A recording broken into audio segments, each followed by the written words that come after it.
트럼프가 한국에 총구를 겨눴습니다. 한국이 미국 자리를 넘본다고요? 하하, 웃기는 소리군요. 눈치껏 빠지십시오, 대한민국. 전 세계 해양 패권을 거머쥐겠다 선언했던 트럼프. 그러나 얼마 뒤 트럼프의 예상을 벗어난 일이 발생했습니다. 미국보다 먼저 해상 원자력 설계 승인을 받은 나라가 나타난 겁니다. 그 나라의 이름은 바로 대한민국. 미국이 졌다는 사실에 자존심이 상했던 트럼프는 한국의 허점을 찾아오라는 명령과 함께 검증단을 파견했습니다. 검증단이 돌아오기만 하면 한국을 무너뜨릴 생각으로 말이죠. 하지만 72시간 뒤 도착한 검증단의 보고 한마디에 백악관 전체가 패닉에 빠졌습니다. 한국이 없으면 미국의 핵 잠수함도 끝입니다. 도대체 무슨 일이 벌어진 걸까요? 미국을 압도한 한국의 원자력 기술. 지금 시작합니다. 미국이 원자력에서 뒤처질 수 있다는 말을 들으면 대부분의 미국인은 웃을 겁니다. 저도 그랬어요. 최초의 상업용 원자력 발전소가 어디서 돌아갔는지 기억하시나요? 펜실베이니아였습니다. 최초의 핵잠수함 노틸러스 호가 어디서 진수됐는지도요. 코네티컷이었어요. 원자력은 미국이 만들었고, 미국이 키웠고, 미국이 표준이었습니다. 그런데 2025년 12월 어느 아침, NSC 공유망에 올라온 문서 한 장이 그 자신감에 금을 그었습니다. 첫 줄에 적힌 건 러시아도 중국도 아니었어요. 한국이었습니다. 해상 원자력 플랫폼, ABS 원칙 승인. 저는 에이든 맥칼리스터, NSC 에너지원자력 안보 수석보좌관입니다. 25년 동안 이 분야에 웬만한 건 다 봐왔다고 자부해왔어요. 그 자부심이 처음으로 흔들린 순간이었죠. 문서를 열기 전에 먼저 발신 라인을 확인했습니다. 에너지부 산하 분석팀이었어요. 흔한 경로였죠. 매주 수십 건씩 올라오는 업계 동향 요약 중 하나일 거라고 생각했습니다. 그런데 제목이 이상했어요. 보통은 기술명이나 기업명이 먼저 오거든요. 이 문서는 달랐습니다. 첫 단어가 국가명이었어요. 한국. 그 배치가 신경을 건드렸습니다. 왜 한국이 이 의제의 첫 줄이냐? 저는 그 질문부터 던졌어요. 문서를 훑어봤습니다. 핵심은 간단했어요. 한국의 해상 원자력 플랫폼 개념 설계가 ABS로부터 원칙 승인을 받았다는 내용이었죠. ABS는 미국 성급기관입니다. 미국의 권위가 한국의 설계에 도장을 찍었다는 얘기였어요. 저는 코웃음을 쳤습니다. 원칙 승인이라는 건 가능성을 인정한다는 수준이거든요. 실제 건조나 운용과는 거리가 멀었죠. 한국이 보도자료 하나 잘 뽑은 거라고 생각했습니다. 미국 기관의 이름을 빌려 자기들 기술력을 과장하는 전형적인 패턴이라고요. 그런데 스크롤을 내리다가 손이 멈췄습니다. 회람 경로가 이상했어요. 에너지 라인만 찍혀 있어야 할 문서에 조선 협업 라인과 해군 연동 표식이 함께 붙어 있었거든요. 이건 단순 기술 동향이 아니라는 뜻이었습니다.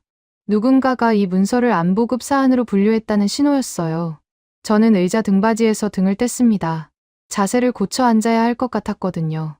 케이트가 사무실로 들어온 건 그때였습니다. 케이트 하딩, NSC 실무보좌관이에요. 저와 7년째 같은 라인에서 일하고 있죠. 보셨어요? 케이트가 물었습니다. 저는 고개를 끄덕였어요. 회람 경로 봤어. 조선이랑 해군까지 들어가 있던데. 누가 올린 거야? 에너지부 분석팀이 초안을 올렸고요. 루비오 장관 라인에서 표식을 추가했어요. 오늘 아침 7시쯤이었습니다. 루비오. 마르코 루비오 국무장관이에요.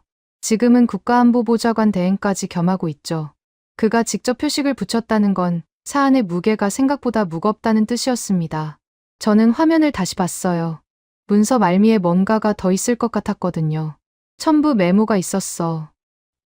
봤어? 케이트가 고개를 끄덕였습니다. 하나 필리, 하나 오션. 동맹 조선 파트너 검토라는 문구가 붙어 있었어요. 그게 문제인 것 같습니다. 하나 필리, 필라델피아에 있는 조선소예요. 한국 기업 하나가 인수한 미국 조선소죠. 하나오션은 한국 거제에 있는 조선소고요. 두 이름이 같은 문서에 나란히 적혀 있었습니다. 저는 그 조합이 왜 불편한지 정확히 알았어요. 해상 원자력이 단순한 발전 기술이 아니라 조선과 연결되는 순간, 이건 에너지 문제가 아니라 해군력 문제가 되거든요. 핵잠수함 생산과 정비라는 단어가 머릿속에서 떠올랐습니다. 저는 케이트에게 물었습니다. 루비오 라인에서 후속 지시가 있었어? 아직 없어요. 다만 오후에 상황 점검 회의가 잡혔다는 연락은 받았습니다. 안건이 뭔데? 구체적으로는 안 알려줬어요. 그런데 이 문서가 회의 자료로 들어간다고 했습니다. 저는 화면을 닫았습니다. 생각을 정리할 시간이 필요했거든요. 한국이 해상 원자력에서 앞서고 있다는 주장, 미국 성급기관이 그 설계를 인정했다는 사실, 그리고 한화라는 이름이 미국 조선소와 한국 조선소를 동시에 연결하고 있다는 구조. 이 세 가지가 한꺼번에 튀어나왔어요. 저는 솔직히 믿고 싶지 않았습니다. 한국이 미국보다 먼저 이 영역의 표준을 쥔다는 건 상상하기 싫은 그림이었거든요. 그래서 저는 다른 방향으로 생각하기로 했습니다. 허점을 찾아야겠다고요. 한국이 과장하고 있을 가능성, ABS 승인이 실제보다 부풀려졌을 가능성, 조선소 연결 구조가 허세일 가능성. 저는 노트북을 열고 새 파일을 만들었습니다. 제목은 간단했어요. 체크리스트. 첫 번째 항목은 권유였습니다. ABS 승인이 진짜 의미 있는 건지, 아니면 형식적인 인정에 불과한 건지 확인해야 했어요. 두 번째는 안전 전제였습니다. 해상 원자력이라는 건 바다 위에서 원자로를 돌린다는 뜻이거든요. 사고가 나면 어떻게 대응할 건지, 그 전제가 현실적인지 따져봐야 했죠. 세 번째는 보안이었습니다. 원자력 기술이 오가는 구조에서 정보 유출 리스크는 없는지요. 네 번째는 일정이었어요. 개념 설계가 실제 건조로 이어지려면 얼마나 걸리는지, 그 일정이 현실적인지 봐야 했습니다. 다섯 번째는 생산성이었어요. 하나필리와 하나오션이 정말 이 규모의 프로젝트를 감당할 역량이 있는지요. 5개 항목을 적고 나니 마음이 조금 정리됐습니다. 저는 이 체크리스트로 허점을 찾을 수 있을 거라고 생각했어요. 한국이 과장했다면 어딘가에 균열이 보일 테니까요. 저는 그 균열을 찾아서 백악관을 안심시키면 된다고 판단했습니다. 오후에 연락이 왔습니다. 루비오 라인에서요. 해상 원자력 관련 문서가 안보급 사안으로 공식 분류됐다는 통지였어요. 저는 예상했던 일이라 크게 놀라지 않았습니다. 다만 한 가지가 마음에 걸렸어요. 통지문에 적힌 문구였습니다. 동맹 조선 파트너 검토, 후속 조치 필요. 후속 조치라는 단어가 눈에 밟혔습니다. 뭔가가 움직이고 있다는 뜻이었거든요. 케이트가 다시 들어왔습니다. 맥칼리스터 선임. 오후 회의 안건이 확정됐어요. 뭔데? 한국 해상 원자력 건이요. 현장 검증 필요 여부를 논의한다고 합니다. 현장 검증. 그 단어를 듣는 순간 긴장이 됐습니다. 문서만 보고 판단하는 게 아니라 직접 가서 확인하라는 뜻이거든요. 저는 누가 가게 될지 이미 예감하고 있었어요.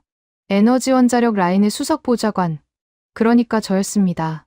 저는 케이트에게 물었습니다. 발표일이 언제였지? ABS 승인. 12월 16일이요. 그러면 엊그제네. 네. 발표 직후에 업계 보도가 쏟아졌고, 그게 에너지부 분석팀을 통해 올라온 겁니다. 저는 고개를 끄덕였습니다. 타이밍이 빨랐어요. 발표가 나자마자 백악관까지 도달했다는 건 누군가가 이 건을 주시하고 있었다는 뜻이거든요. 저는 다시 체크리스트를 봤습니다. 5개 항목이 화면에 떠 있었어요. 저는 그 아래에 한 줄을 더 적었습니다. 결론은 아직 열어두되 한국 과장 가능성을 우선 가설로 설정한다. 저는 그날 밤 사무실을 나서면서 확신하고 있었습니다. 이건 한국이 부풀린 이야기일 거라고요. 미국이 원자력에서 뒤처진다는 건 있을 수 없는 일이었으니까요. 저는 허점을 찾으면 된다고 생각했습니다. 그게 제 일이었고, 저는 그 일을 25년 동안 해왔거든요. 그런데 복도를 걸으면서 한 가지 생각이 떠나지 않았습니다. 왜 루비오가 직접 표식을 붙였을까요? 왜 조선과 해군 라인이 동시에 움직이고 있을까요? 저는 그 질문에 답을 찾지 못한 채 문을 나섰습니다. 답은 곧 오게 될 거라고.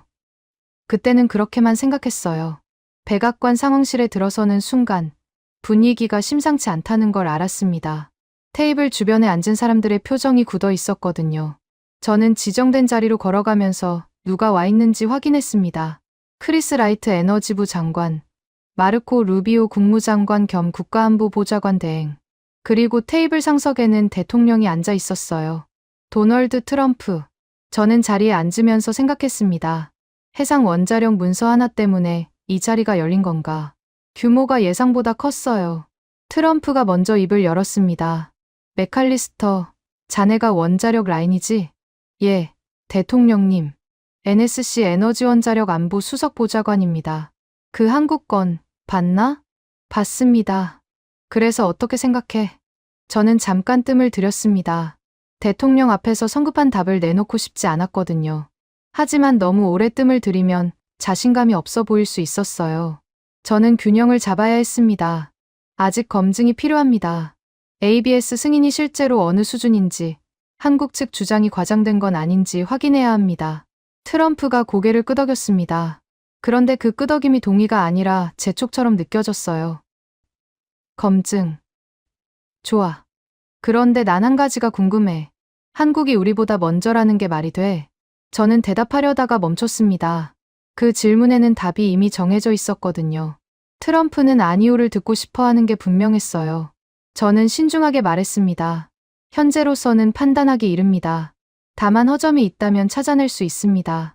트럼프의 표정이 조금 풀렸습니다. 허점이라는 단어가 마음에 든 것 같았어요. 저는 그 순간 내가 어떤 방향으로 끌려가고 있는지 알았습니다. 트럼프는 한국이 틀렸다는 증거를 원하고 있었어요.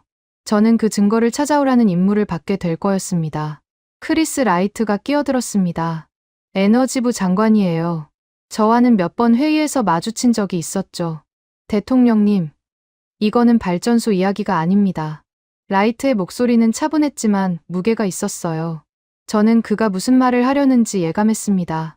해상 원자력이라는 건 바다 위에서 원자로를 돌린다는 뜻입니다. 그건 에너지만의 문제가 아니에요. 조선이 붙고 해군이 붙고 결국 동맹의 기술 표준을 누가 쥐느냐의 문제로 번집니다. 한국이 이 영역에서 먼저 표준을 잡으면 우리는 따라가는 입장이 돼요. 저는 라이트의 말을 들으면서 불편해졌습니다. 그가 틀린 말을 하고 있는 게 아니었거든요. 해상 원자력은 단순한 기술이 아니었어요. 바다 위에서 원자로를 안전하게 운용하려면 조선 역량이 필요하고 그 조선 역량은 핵잠수함 생산과 직결됩니다. 한국이 이 영역에서 앞서면 미국의 해군력 공급망에도 영향이 갈 수 있었어요. 저는 그 연결고리가 싫었지만 부정할 수는 없었습니다. 트럼프가 라이트를 받습니다. 그래서 어쩌자는 거야? 현장 검증이 필요합니다. 문서만 보고는 판단이 안 돼요. 누군가 직접 가서 확인해야 합니다. 트럼프의 시선이 저에게로 돌아왔습니다. 저는 그 시선의 의미를 정확히 알았어요. 가라는 뜻이었습니다. 루비오가 처음으로 입을 열었습니다. 그는 테이블 끝에 앉아 있었는데 지금까지 말없이 듣고만 있었어요. 외교적 파장을 최소화해야 합니다. 한국은 동맹이에요. 검증한다는 명분으로 갔다가 불필요한 오해를 사면 곤란합니다. 저는 루비오의 말에 고개를 끄덕였습니다. 그의 말도 맞았거든요. 한국에 가서 너희 기술 허점 찾으러 왔다고 말할 수는 없었어요. 명분이 필요했습니다. 저는 빠르게 생각했어요. 협력 가능성 검토라는 명목으로 가면 됩니다. 하나필리 조선소가 미국에 있으니까 그쪽부터 들르는 게 자연스럽겠죠. 필라델피아에서 시작해서 한국으로 넘어가면 됩니다. 루비오가 잠깐 생각하더니 고개를 끄덕였습니다. 그 정도면 괜찮겠군요. 다만 결과 보고는 빨리 해야 합니다. 이 건이 오래 끌면 안 됩니다. 트럼프가 손을 탁 쳤습니다. 좋아. 맥칼리스터, 자네가 가. 72시간 안에 1차 결론 내. 72시간. 저는 속으로 계산했습니다. 사흘이었어요. 필라델피아와 한국 거제를 둘 다 돌고 결론까지 내려면 빠듯한 일정이었습니다. 하지만 거절할 수 있는 분위기가 아니었어요. 저는 고개를 끄덕였습니다. 알겠습니다. 회의가 끝났습니다. 저는 상황실을 나오면서 머릿속을 정리했어요. 임무는 분명했습니다. 한국이 과장하고 있다는 증거를 찾아오는 것. 트럼프는 그걸 원했고 저는 그걸 해야 했어요. 문제는 제가 정말로 허점을 찾을 수 있느냐였습니다. 저는 찾을 수 있다고 생각했어요. 25년 동안 이 분야에서 일하면서 과장된 기술 주장이 무너지는 걸 수없이 봐왔거든요. 한국도 다르지 않을 거라고 믿었습니다. 사무실로 돌아오자 케이트가 기다리고 있었습니다. 어떻게 됐어요? 내가 간다. 필라델피아랑 한국. 케이트의 눈이 커졌습니다. 예상은 했지만 막상 확정되니까 놀란 것 같았어요. 일정이 어떻게 돼요? 72시간. 1차 결론까지.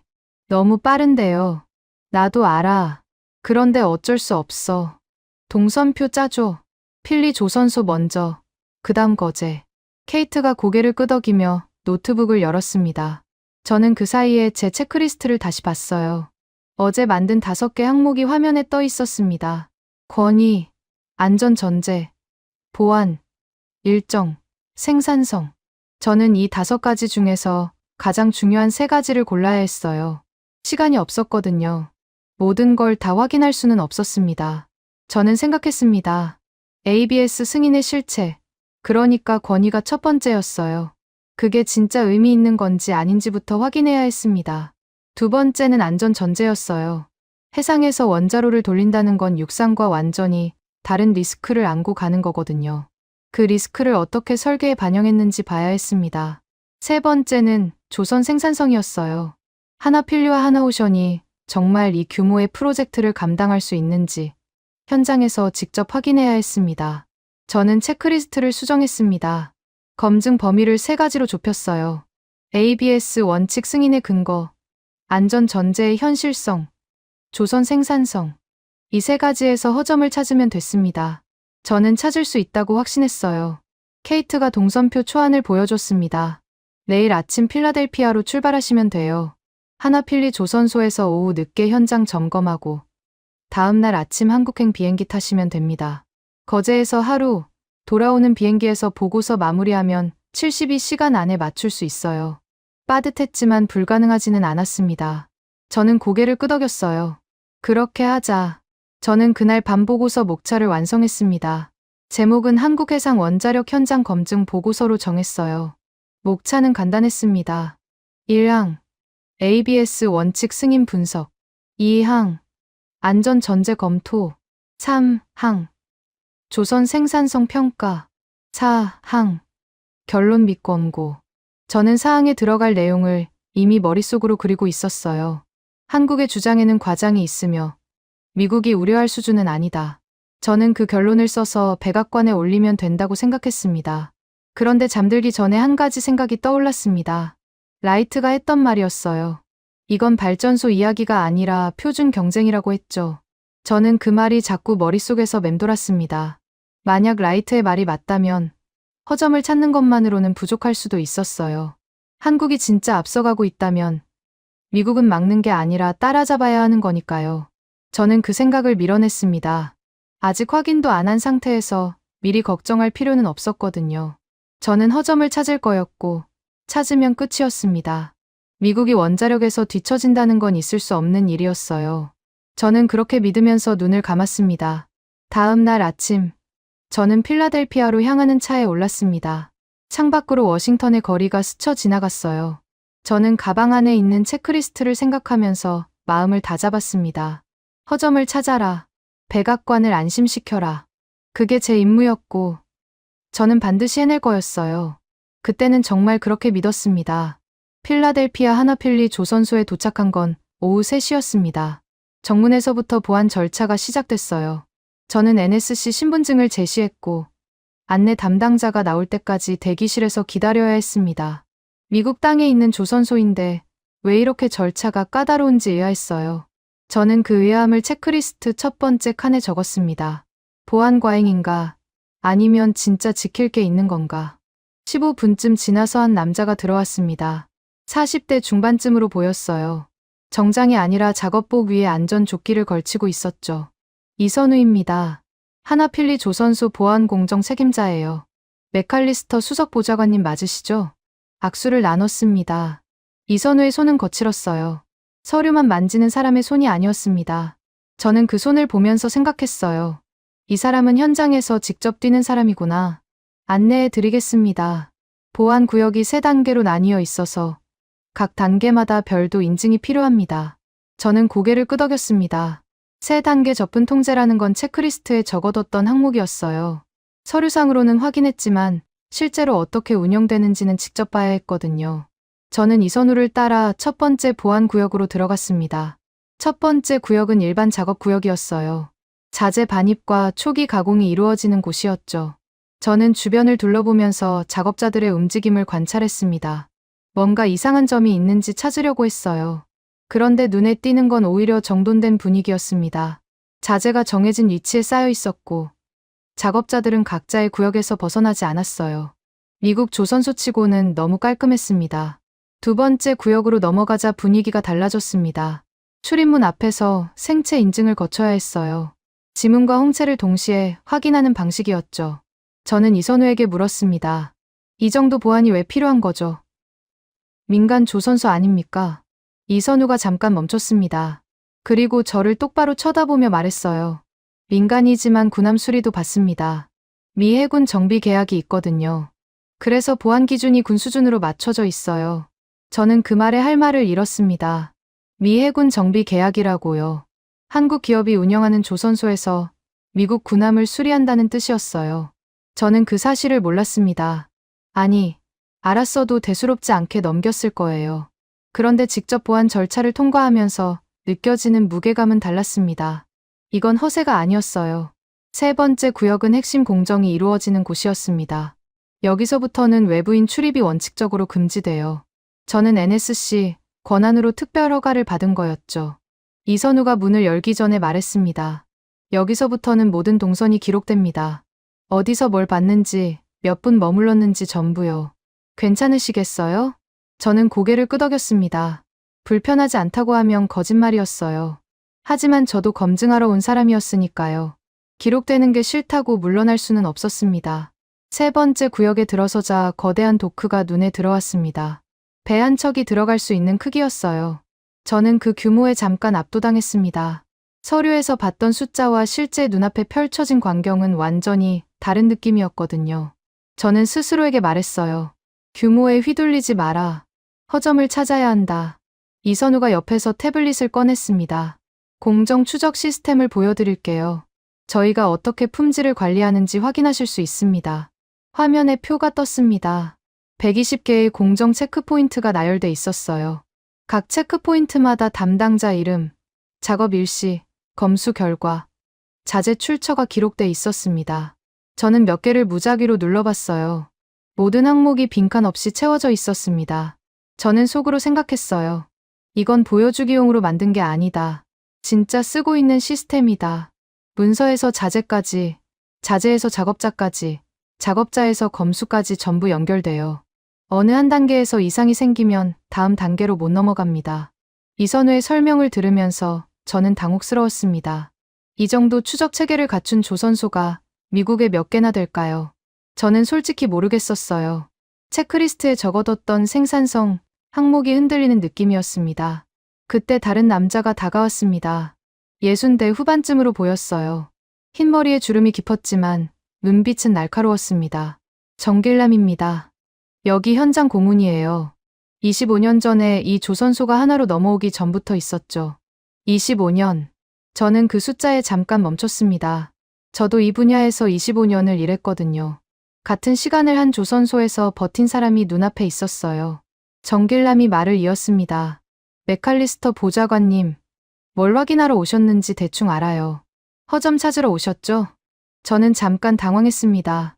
그렇게 직접적으로 말할 줄은 몰랐거든요. 하지만 부정할 수도 없었어요. 검증하러 왔습니다. 허점이 있는지 없는지 확인하는 것도 검증의 일부죠. 정길남이 고개를 끄덕였습니다. 그럼 이거 보세요. 정길남이 태블릿에서 다른 화면을 열었습니다. 거기에는 과거 기록들이 나열돼 있었어요. 날짜와 함께 요청, 거절, 사유라는 칸이 있었습니다. 저는 몇 개를 읽어봤어요. 2019년 3월, 납기 단축 요청, 거절, 사유 공정 무결성 훼손 우려, 2021년 7월, 자재 대체 요청, 거절, 사유 승인 규격 미충족, 2023년 2월, 검수 간소화 요청, 거절, 사유 안전 기준 이탈. 저는 화면을 보면서 불편해졌습니다. 이건 편법 요청을 거절한 기록이었어요. 누군가 빨리 해달라고, 싸게 해달라고, 대충 해달라고 요청했는데 전부 거절당한 기록이었습니다. 저는 정길남에게 물었어요. 이 요청들은 누가 한 겁니까? 고객사요. 미국 업체들도 있고 정부 관련 하청도 있었어요. 다 거절했습니다. 저는 그 말을 듣고 잠시 아무 말도 못했습니다. 미국 쪽 요청도 거절했다는 뜻이었거든요. 보통 한국 기업이 미국 시장에서 이런 식으로 버티기는 쉽지 않아요. 거절하면 계약이 끊기니까요. 그런데 이 조선소는 거절하고도 살아남았습니다. 아니, 살아남은 정도가 아니라 미 해군 정비 계약까지 따냈어요. 정길남이 덧붙였습니다. 원칙을 지키면 처음엔 손해를 봐요. 그런데 시간이 지나면 신뢰가 쌓입니다. 신뢰가 쌓이면 더 큰 계약이 들어와요. 저희는 그렇게 25년을 버텼습니다. 저는 체크리스트를 다시 봤습니다. 허점 찾기라고 적어둔 제목이 눈에 들어왔어요. 저는 그 제목이 갑자기 어색하게 느껴졌습니다. 허점을 찾으러 왔는데 허점 대신 원칙이 보이고 있었거든요. 그때 화상 연결이 들어왔습니다. 한국 거제에 있는 하나오션 쪽이었어요. 화면에 40대 후반쯤 되어 보이는 남자가 나타났습니다. 김봉수입니다. 하나오션 품질감리 고문이에요. 화상으로 먼저 인사드립니다. 김봉수는 화면 너머로 표 하나를 띄웠습니다. 거제와 필리 두 조선소의 작업 분담표였어요. 어떤 공정은 거제에서, 어떤 공정은 필리에서 진행되는지 정리돼 있었습니다. 저는 그 표를 보면서 혼란스러웠어요. 두 조선소가 한 프로젝트처럼 연결돼 있었거든요. 거제에서 기본 설계와 핵심 모듈을 만들고 필리에서 최종 조립과 현지 적용을 맡습니다. 품질 기준은 동일하게 적용돼요. 같은 언어를 쓰는 거죠. 같은 언어. 저는 그 표현이 머릿속에 남았습니다. 한국과 미국에 있는 두 조선소가 같은 품질 언어를 쓴다는 뜻이었어요. 저는 그게 가능한 건지 의심스러웠지만 눈앞에 증거가 있었습니다. 공정 추적 시스템, 편법 거절 기록, 작업 분담표. 전부 서류가 아니라 현장에서 돌아가고 있는 것들이었어요. 저는 체크리스트를 다시 열었습니다. 그리고 제목을 수정했어요. 허점 찾기를 지우고 최악 전제 확인이라고 적었습니다. 허점을 찾는 게 아니라 이들이 정말 최악의 상황을 대비하고 있는지 확인하는 게 맞는 방향 같았거든요. 저는 그 변화가 싫었습니다. 내가 흔들리고 있다는 증거였으니까요. 김봉수가 화면 너머로 말했습니다. 맥칼리스터 보좌관님, 내일 거제에서 뵙겠습니다. 한 가지 미리 말씀드릴 게 있어요. 뭔데요? 저희 설계 철학의 핵심이 있습니다. 최악을 기본값으로 두겠다는 거예요. 내일 그 의미를 직접 보여드리겠습니다. 최악을 기본값으로. 저는 그 문장이 무슨 뜻인지 정확히 이해하지 못했습니다. 하지만 그 문장이 주는 무게감은 느껴졌어요. 저는 고개를 끄덕이며 화상 연결을 끊었습니다. 그날 밤, 저는 필라델피아 호텔에서 잠을 이루지 못했습니다. 체크리스트를 몇 번이나 다시 봤어요. 허점을 찾으려고 왔는데 허점 대신 다른 것들이 보이고 있었습니다. 원칙, 추적, 거절, 그리고 최악을 기본값으로. 저는 그것들이 무엇을 의미하는지 아직 정리하지 못했어요. 다만 한 가지는 분명했습니다. 내일 거제에서 보게 될 것이 제 확신을 완전히 무너뜨릴 수도 있다는 예감이었어요. 거제에 도착한 건 다음 날 오후였습니다. 하나오션 정문에서 김봉수가 직접 나와 있었어요. 화상으로만 봤던 얼굴을 실제로 마주하니 느낌이 달랐습니다. 화면에서는 차분해 보였는데 직접 보니 눈빛에 힘이 있었어요. 저는 악수를 나누면서 생각했습니다. 이 사람은 뭔가를 확신하고 있구나. 비행 괜찮으셨어요? 길었지만 견딜만 했습니다. 바로 브리핑룸으로 안내해 드릴게요. 안전해석 팀장이 기다리고 있습니다. 저는 김봉수를 따라 건물 안으로 들어갔습니다. 복도를 걸으면서 주변을 살폈어요. 필라델피아와 비슷한 분위기였습니다. 정돈된 동선, 표지판마다 붙어있는 안전수칙, 작업복을 입은 사람들의 빠른 걸음. 저는 이 조선소도 보여주기가 아니라 진짜로 돌아가는 곳이라는 걸 느꼈어요. 그 느낌이 불편했습니다. 허점을 찾으러 온 사람한테 허점이 안 보이면 곤란하거든요. 브리핑룸에 들어서자 한 여성이 일어섰습니다. 40대 초반쯤으로 보였어요. 짧은 머리에 안경을 쓰고 있었는데 표정이 단단했습니다. 최정임입니다. SMR 안전해석 팀장이에요. 저는 악수를 나눴습니다. 최정임의 손은 이선우나 정길남과 달리 부드러웠어요. 서류와 시뮬레이션을 다루는 사람의 손이었습니다. 하지만 눈빛은 현장 사람들 못지않게 날카로웠어요. 저는 자리에 앉으면서 긴장했습니다. 이 사람이 핵심 브리핑을 맡은 거라면 오늘 들을 내용이 만만치 않을 거라는 예감이 들었거든요. 최정임이 먼저 입을 열었습니다. 맥칼리스터 보좌관님, 질문부터 하셔도 됩니다. 그런데 저희가 먼저 한 가지를 말씀드려야 할 것 같아요. 저는 고개를 끄덕였습니다. 보통 브리핑은 발표자가 자료를 쭉 설명하고 나서 질문을 받는 순서거든요. 그런데 이 사람은 순서를 뒤집으려 하고 있었어요. 저는 가만히 기다렸습니다. 저희 설계의 출발점은 성능이 아닙니다. 저는 그 말에 살짝 당황했어요. 보통 기술 브리핑은 성능부터 자랑하거든요. 출력이 얼마고, 효율이 얼마고, 경쟁사보다 뭐가 좋고, 그런데 성능이 아니라고요. 그럼 뭡니까? 전제입니다. 전제. 저는 그 단어를 곱씹었습니다. 어제 김봉수가 화상으로 했던 말이 떠올랐어요. 최악을 기본값으로 두겠다고 했죠. 그게 무슨 뜻인지 이제 설명하려는 것 같았습니다. 최정임이 화면을 켰습니다. 거기에는 숫자 하나가 크게 떠 있었어요. 72시간. 이게 저희 설계의 핵심 전제입니다. 사고가 발생해도 72시간 동안은 아무도 접근하지 못한다고 가정해요. 저는 그 문장을 이해하려고 노력했습니다. 72시간 동안 접근 불가. 그러니까 사고가 나면 최소 2시간은 외부에서 손을 쓸 수 없다는 뜻이었어요. 저는 질문했습니다. 왜 2시간입니까? 근거가 있나요? 해상 환경을 고려한 겁니다. 태풍이 불면 헬기가 못 뜹니다. 선박이 접근하려면 시간이 걸려요. 통신이 두절될 수도 있고요. 현실적으로 사고 직후 2시간은 고립 상태라고 봐야 합니다. 저는 그 설명을 들으면서 생각이 복잡해졌습니다. 보통 안전 설계는 사고가 나면 어떻게 대응할 것인가를 중심으로 하거든요. 그런데 이 사람들은 사고가 나면 대응 자체가 불가능하다를 전제로 깔고 시작하고 있었어요. 순서가 완전히 달랐습니다. 그러면 그 2시간 동안은 어떻게 하겠다는 겁니까? 최정임이 고개를 끄덕였습니다. 제가 정확히 그 질문을 할 거라고 예상한 표정이었어요. 아무것도 안 해도 버티도록 설계합니다. 2시간 동안 외부 개입 없이도 원자로가 스스로 안정 상태로 들어가야 해요. 그게 저희 설계의 핵심입니다. 저는 그 말을 듣고 잠시 아무 말도 못했습니다. 스스로 안정 상태로 들어간다고요.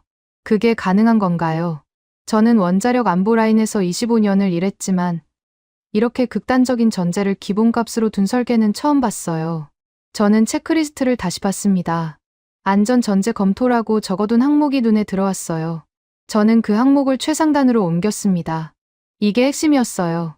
김봉수가 옆에서 말을 보탰습니다. 최 팀장이 말한 전제가 공정해도 그대로 반영됩니다.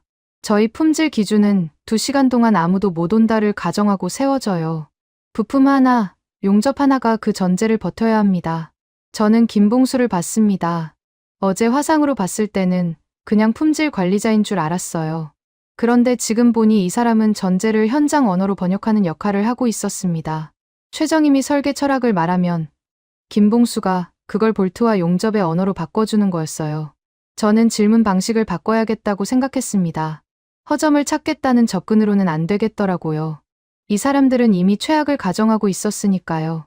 제가 이런 상황에서는 어떻게 할 건데? 라고 물으면 그 상황이 이미 전제에 포함돼 있을 가능성이 컸어요. 저는 다르게 물어야 했습니다.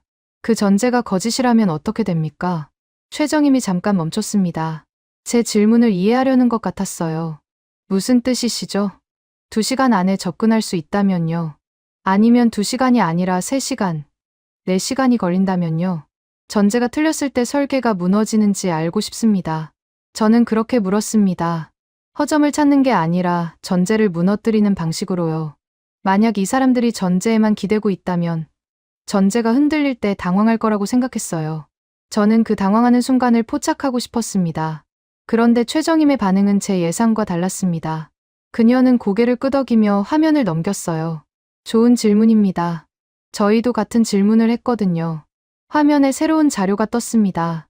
거기에는 반증 시나리오라는 제목이 붙어 있었어요.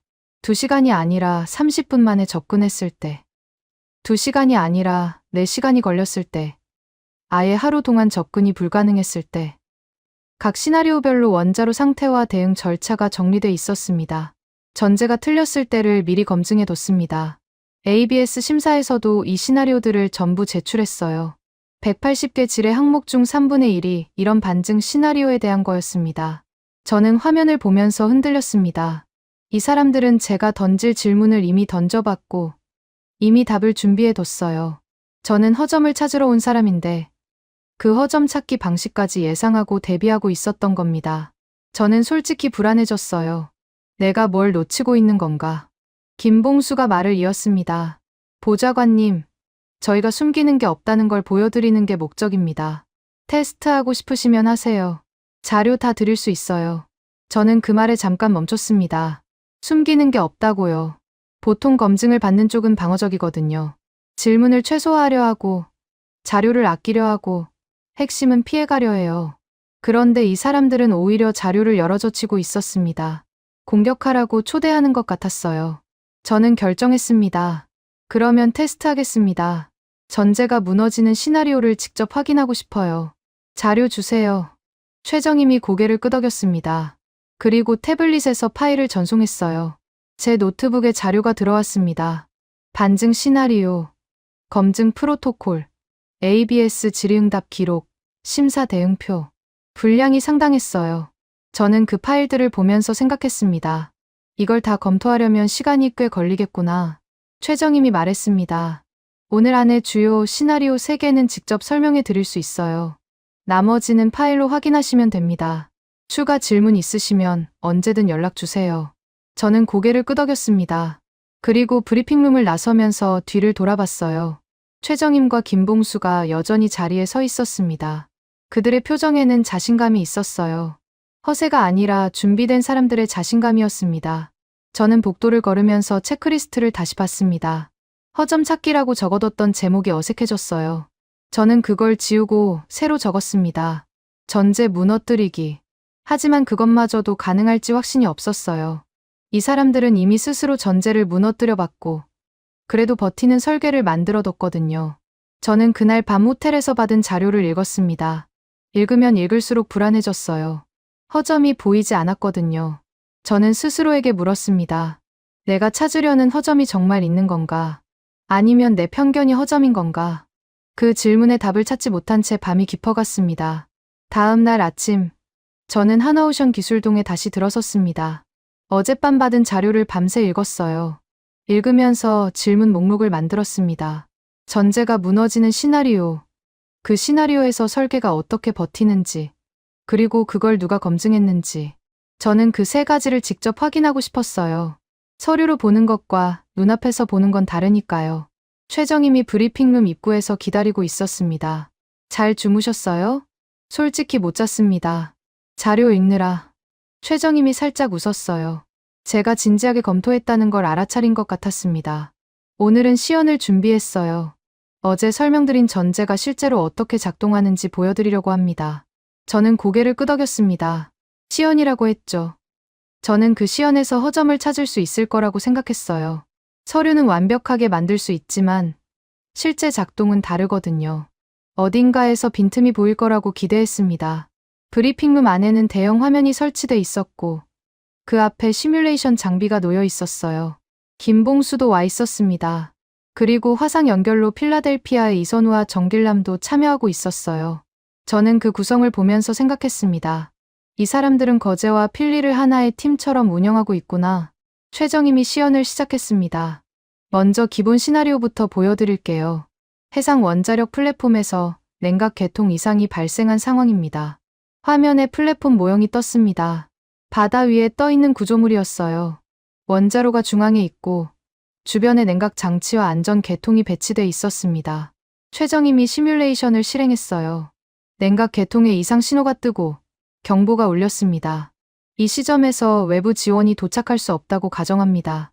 태풍 상황이에요. 헬기도 선박도 접근 불가입니다. 저는 화면을 주시했습니다. 경보가 울린 후 30초쯤 지나자 원자로 상태가 바뀌기 시작했어요. 출력이 자동으로 낮아지고 비상냉각 개통이 작동했습니다. 저는 질문했어요. 사람이 개입하지 않았는데 왜 작동합니까? 피동형 안전 개통입니다. 전력이나 인력 없이도 물리 법칙만으로 작동하도록 설계돼 있어요. 중력과 자연 대류를 이용합니다. 저는 그 설명을 들으면서 고개를 끄덕였습니다. 피동형 안전 개통이라는 건 알고 있었어요. 최신 원자로 설계에서 많이 쓰이는 개념이거든요. 하지만 해상 환경에서 적용한 사례는 처음 봤습니다. 바다 위에서는 흔들림이 있고 기울어짐이 있고 육상과는 조건이 완전히 다르거든요. 해상에서 흔들려도 작동합니까? 최정임이 시뮬레이션 설정을 바꿨습니다. 파도에 의한 흔들림이 추가됐어요. 플랫폼이 좌우로 움직였습니다. 저는 냉각 개통 상태를 지켜봤어요. 흔들림에도 불구하고 시스템은 정상 작동하고 있었습니다. 경사 20도까지 테스트했습니다. 그 이상은 플랫폼 자체가 전복 위험이 있어서 설계 범위 밖이에요. 20도 이내에서는 모든 안전 개통이 정상 작동합니다. 저는 화면을 보면서 할 말을 잃었습니다. 이 사람들은 제가 던질 질문을 이미 시뮬레이션으로 돌려봤어요. 흔들림, 경사, 고립 상황. 전부 테스트해뒀습니다. 저는 다른 질문을 찾아야 했어요. 2시간이 지나면 어떻게 됩니까? 원자로 상태가? 최정임이 시뮬레이션을 2시간 뒤로 넘겼습니다. 화면에 원자로 상태가 떴어요. 출력은 거의 제로에 가까웠고 온도는 안정 범위 안에 있었습니다. 저는 그 숫자를 보면서 인정할 수밖에 없었어요. 2시간 동안 아무도 개입하지 않아도 원자로는 스스로 안정 상태에 들어갔습니다. 이게 저희 설계의 핵심입니다. 72시간은 버티는 시간이 아니에요. 안정에 도달하는 시간입니다. 저는 그 말을 곱씹었습니다. 버티는 게 아니라 안정에 도달한다고요. 관점이 완전히 달랐어요. 보통 안전 설계는 사고 후 얼마나 버틸 수 있나를 따지거든요. 그런데 이 사람들은 사고 후 스스로 끝낸다를 목표로 잡고 있었습니다. 김봉수가 옆에서 말을 보탰습니다. 이 설계를 현장에서 구현하려면 부품 하나하나가 그 기준을 충족해야 해요. 저희 품질 관리가 까다로운 이유가 그겁니다. 시뮬레이션에서 되는 걸 실제로 만들어야 하니까요. 저는 김봉수를 봤습니다. 어제 화상으로 봤을 때와 달리 오늘은 그의 역할이 더 명확하게 보였어요. 최정임이 설계를 말하면 김봉수가 그걸 현장 품질로 연결하는 거였습니다. 이론과 실행이 분리되지 않고 한 팀으로 움직이고 있었어요. 저는 다음 질문으로 넘어갔습니다. ABS 승인은 어떻게 받은 겁니까? 시뮬레이션만 보여준 건 아니겠죠. 최정임이 화면을 전환했습니다. ABS 심사 기록이 떴어요. 지뢰 항목 목록이 나열돼 있었습니다. 저는 숫자를 세어봤어요. 180개였습니다. ABS에서 180개 지뢰 항목을 보내왔어요. 저희는 각 항목에 대해 근거 자료와 시뮬레이션 결과를 제출했습니다. 심사 기간은 약 6개월이었어요. 저는 지뢰 항목 몇 개를 읽어봤습니다. 피동형 안전 계통의 작동 조건, 해상 환경에서의 구조 안정성, 비상시 통신 두절 대응 절차. 전부 제가 던지려던 질문들이었어요. 저는 속으로 생각했습니다. ABS 심사관들도 나와 같은 질문을 했구나. 그리고 이 사람들은 전부 통과했구나. 화상 연결로 정길남의 목소리가 들려왔습니다. 맥칼리스터 보좌관님, 제가 한 가지 덧붙여도 될까요? 저는 화면을 봤습니다. 정길남이 필라델피아에서 카메라를 보고 있었어요. 말씀하세요. ABS 승인은 그냥 도장 찍는 게 아닙니다. 저희가 7년 전에 처음 신청했을 때 탈락했어요. 그때 지적받은 항목이 32개였습니다. 저는 그 말에 놀랐습니다. 탈락했다고요. 처음 신청해서 떨어졌다는 뜻이었어요. 그래서 어떻게 했습니까? 32개 항목을 전부 보완했죠. 설계를 고치고 시뮬레이션을 다시 돌리고 현장 테스트를 추가했습니다. 그게 3년 걸렸어요. 2번째 신청에서 또 지적이 나왔습니다. 17개. 그것도 보완했죠. 3번째 신청에서 드디어 통과했습니다. 저는 계산했습니다. 7년 전 첫 신청, 3년 후 2번째, 그리고 3번째. 이 사람들은 거의 7년 동안 ABS 승인 하나를 위해 달렸던 거였어요.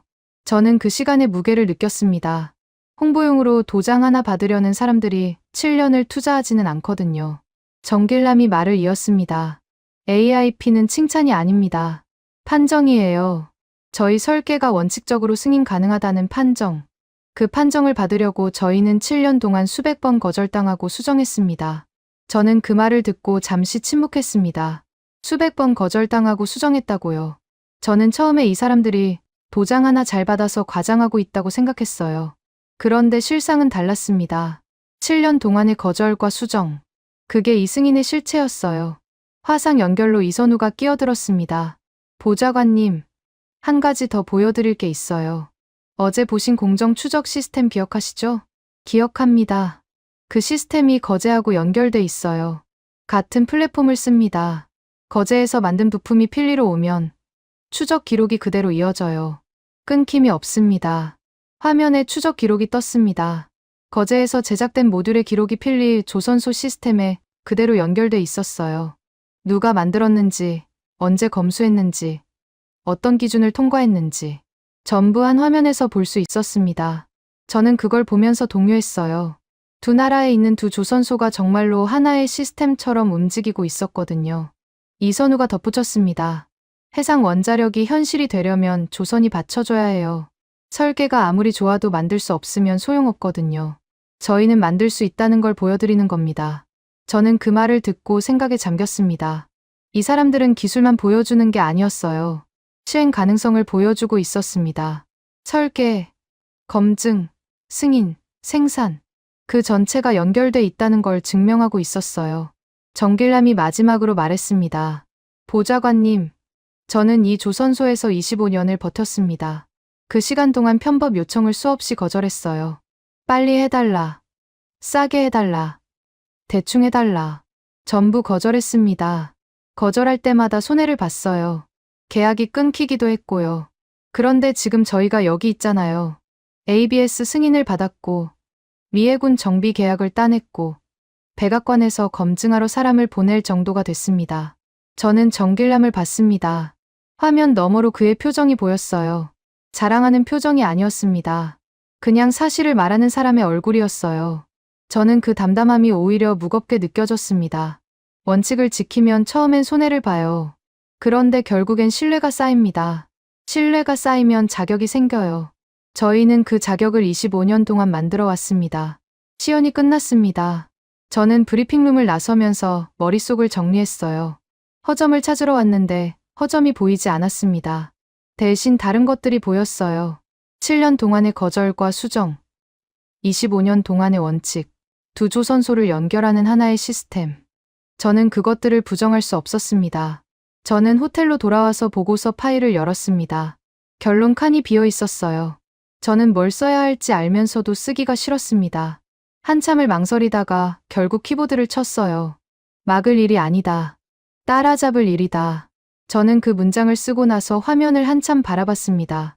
이 문장을 백악관에 올리면 트럼프가 뭐라고 할지 뻔했어요. 허점을 찾으라고 했는데 왜 이런 결론을 가져왔냐고 할 거였습니다. 저는 그 질문에 어떻게 답할지 생각해야 했어요. 하지만 결론을 바꿀 수는 없었습니다. 눈으로 본 걸 부정할 수는 없으니까요. 귀국 비행기 안에서 저는 창밖을 보지 않았습니다. 노트북 화면만 쳐다봤어요. 보고서 파일이 열려 있었는데 커서가 제목 위에서 깜빡이고 있었습니다. 원래 제목은 한국해상원자력 현장 검증 보고서였어요. 그런데 그 제목이 맞지 않다는 걸 알았습니다. 저는 검증하러 갔지만 돌아오는 길에 쥐고 있는 건 검증 결과가 아니었거든요. 생각의 전환이었습니다. 저는 제목을 지웠습니다. 그리고 새로 썼어요. 미국 대응 방향 재현. 손가락이 키보드 위에서 잠깐 멈췄습니다. 이 제목을 쓰는 순간 저는 트럼프가 원했던 결론과 완전히 다른 방향으로 가는 거였거든요. 허점을 찾아오라고 했는데 대응 방향을 재현하겠다고요. 그게 어떤 의미인지 저도 알았습니다. 하지만 돌아갈 수 없었어요. 눈으로 본 걸 부정할 수는 없으니까요. 비행기가 태평양 위를 지나는 동안 저는 머릿속을 정리했습니다. 한국에서 본 것들이 하나씩 떠올랐어요. 72시간이라는 전제, 피동형 안전 개통, 7년 동안의 거절과 수정, 25년 동안의 원칙. 그것들이 따로따로가 아니라 하나로 연결돼 있었습니다. 저는 그 연결고리를 찾으려고 애썼어요. 뭐가 이 모든 걸 관통하고 있는 걸까? 그때 하나의 생각이 머릿속을 스쳤습니다. 72시간. 그 전제가 자꾸 떠올랐어요. 사고가 나도 2시간 동안은 아무도 접근하지 못한다는 가정. 저는 그게 단순한 안전 문구가 아니라는 걸 깨달았습니다. 그건 운용 철학이었어요. 최악의 상황에서도 스스로 버틸 수 있어야 한다는 철학. 저는 그 철학이 어디서 왔는지 생각해봤습니다. 해상 환경이라고 했죠.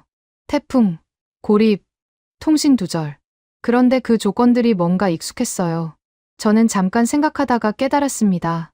잠수함이었어요. 잠수함도 마찬가지거든요. 수중에서는 외부 지원이 불가능합니다. 통신도 제한되고 구조도 어려워요. 잠수함 승조원들은 그 고립 상태에서 스스로 모든 문제를 해결해야 합니다. 저는 노트북에 메모를 적었습니다. 72시간 잠수함 운용 철학과 유사. 그 연결이 머릿속에서 선명해졌어요. 한국이 해상 원자력에서 앞서고 있다는 건 단순히 기술이 좋다는 게 아니었습니다. 고립 상태에서 운용하는 방법을 알고 있다는 뜻이었어요. 그리고 그건 핵잠수함 기술과 직결되는 영역이었습니다. 저는 등이 서늘해지는 느낌을 받았습니다. 이건 발전소 이야기가 아니었어요. 라이트가 처음에 했던 말이 맞았습니다. 해상 원자력은 표준 경쟁이었고 그 표준은 해군력과 연결돼 있었어요. 한국이 이 표준을 먼저 주면 미국은 따라가는 입장이 되는 거였습니다. 저는 그 그림이 싫었지만 현실을 부정할 수는 없었어요. 비행기가 미국 영공에 진입할 즈음 케이트에게서 연락이 왔습니다. 위성 통신으로 메시지가 도착했어요. 보좌관님, 도착 시간 확인했습니다. 공항에서 바로 백악관으로 가시면 됩니다. 보고 일정이 내일 오전으로 잡혔어요. 저는 답장을 보냈습니다. 내일 오전이면 시간이 촉박하네. 보고서 초안 지금 보낼 테니까 먼저 검토해줘. 알겠습니다. 그런데 한 가지 미리 말씀드릴 게 있어요. 뭔데? 내부 반발이 예상됩니다. 루비오 장관 라인에서 벌써 움직임이 있어요. 저는 그 메시지를 보고 한숨을 쉬었습니다. 예상했던 일이었어요. 제가 허점을 찾지 못했다는 소문이 벌써 돈 것 같았습니다. 루비오 라인은 외교적 관점에서 이 건을 보고 있었고 한국과의 협력보다는 통제를 원할 거였어요. 저는 그 반발을 뚫어야 했습니다. 구체적으로 어떤 움직임이야? 아직 공식적인 건 없어요. 다만 비공식 채널로 한국 기술 과대평가 우려하는 메모가 돌고 있다고 합니다. 저는 그 메모의 내용을 짐작할 수 있었습니다. 한국이 과장하고 있다. ABS 승인은 형식에 불과하다. 미국이 굳이 협력할 필요 없다. 그런 논리일 거였어요. 문제는 그 논리가 제가 출발하기 전에 가졌던 생각과 똑같다는 거였습니다.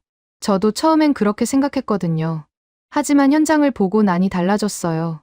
달라진 걸 어떻게 전달할지가 관건이었습니다. 케이트, 반발 포인트를 정리해줘. 누가 뭘 걱정하는지 목록으로 만들어. 알겠습니다. 도착하시면 바로 드릴게요. 저는 통신을 끊고 다시 보고서를 봤습니다. 결론 부분이 비어 있었어요. 저는 뭘 써야 할지 알았지만 어떻게 써야 할지는 아직 정리가 안 됐습니다. 트럼프는 짧은 걸 좋아해요. 2문장 정도면 핵심을 전달해야 했습니다. 저는 생각했어요. 2문장으로 뭘 말해야 하지. 비행기가 착륙한 건 밤 11시쯤이었습니다. 공항에서 케이트가 기다리고 있었어요. 차에 타자마자 케이트가 태블릿을 건넸습니다. 반발 포인트 정리했어요. 크게 3가지입니다. 저는 화면을 봤습니다. 첫 번째, 자존심. 미국이 원자력에서 한국에 뒤처진다는 인식 자체가 불쾌하다는 거였어요. 두 번째, 로비. 미국 내 조선업계와 원자력 업계가 한국과의 협력을 반대할 가능성이 있었습니다. 세 번째, 통제. 한국의 기술 주도권을 넘기면 미국이 통제력을 잃는다는 우려였어요. 저는 그 3가지를 보면서 생각했습니다. 전부 감정과 이해관계의 문제였어요. 기술이나 사실의 문제가 아니었습니다. 저는 사실로 싸워야 했어요. 감정으로 싸우면 질 테니까요. 케이트, 내가 본 걸 정리해 줄게. 메모해. 케이트가 태블릿을 열었습니다. 첫째, 한국의 해상 원자력 설계는 과장이 아니야. ABS 승인은 7년 동안의 거절과 수정 끝에 나온 거야. 형식이 아니라 실질이야. 케이트가 고개를 끄덕이며 타이핑했습니다. 둘째, 72시간이라는 전제는 안전 문구가 아니라 운용 철학이야. 이건 잠수함 운용과 같은 맥락이야. 고립 상태에서 스스로 버티는 능력. 한국이 이걸 먼저 체계화하고 있어. 잠수함이요? 응. 핵잠수함 기술과 연결되는 영역이야. 해상 원자력 표준을 쥐는 나라가 핵잠 기술에서도 앞서게 돼. 케이트의 표정이 진지해졌습니다. 그녀도 이건의 무게를 이해한 것 같았어요. 셋째, 하나필리와 하나오션은 하나의 시스템으로 연결돼 있어. 품질 언어가 같아. 미국과 한국에 있는 두 조선소가 같은 기준으로 움직여. 이건 협력의 기반이 이미 있다는 뜻이야. 저는 거기까지 말하고 잠깐 멈췄습니다. 그리고 덧붙였어요. 결론은 하나야. 한국을 막으려고 하면 안 돼. 협력해야 해. 협력하지 않으면 미국이 뒤처져. 케이트가 타이핑을 멈추고 저를 봤습니다. 트럼프 대통령이 이걸 받아들일까요? 저는